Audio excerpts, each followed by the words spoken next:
മനുഷ്യരിൽ ആണും പെണ്ണും ഉണ്ടെന്ന് നിങ്ങൾക്കറിയാം. എന്നാൽ നിങ്ങൾക്ക് അറിയാത്തൊരു കാര്യമുണ്ട്. നമ്മളെല്ലാം അമ്മയുടെ വയറ്റിലായിരിക്കുന്ന സമയത്ത് നമ്മളിൽ ആണും പെണ്ണുമില്ല. പിന്നീടാണ് അത് ആണും പെണ്ണുമായിട്ട് മാറുന്നത്. അതെങ്ങനെയെന്ന് നമുക്ക് 10ാം ക്ലാസ്സിലെ ബയോളജിയിൽ പഠിക്കാനുണ്ട്. Sex determination in human beings. അതിന് കാരണമാകുന്നത് 2 തരം ക്രോമസോമുകളാണ്. ആ ക്രോമസോമുകളാണ് എക്സ് ക്രോമസോമുകളും വൈ ക്രോമസോമുകളും.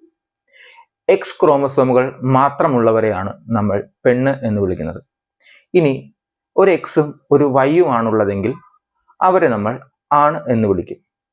എക്സും വൈയും മാത്രമുണ്ടെങ്കിൽ ആണാകുമോ? ഇല്ല എന്നതാണ് ഉത്തരം. വൈ ക്രോമസോം ഉണ്ടെങ്കിലും ആണിന്റെ ഗുണം കാണിക്കണമെങ്കിൽ SRY എന്നൊരു ജീൻ കൂടെ അവിടെ ആവശ്യമാണ്.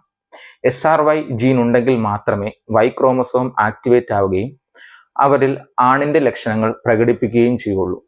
ഇല്ലെങ്കിൽ അവരിൽ ആണിന്റെ ലക്ഷണങ്ങൾ പ്രകടമാവില്ല. അപ്പോൾ ഒന്നോർക്കുക, പ്രാരംഭഘട്ടങ്ങളിൽ, ജീവന്റെ പ്രാരംഭഘട്ടങ്ങളിൽ നമ്മളെല്ലാം ഒന്നായിരുന്നു. പിന്നീടാണ് SRY ജീൻ കാരണം വൈ ക്രോമസോം ഉള്ളവർ ആണായി മാറുകയും വൈ ഇല്ലാത്തവർ പെണ്ണായി മാറുകയും ചെയ്തത്.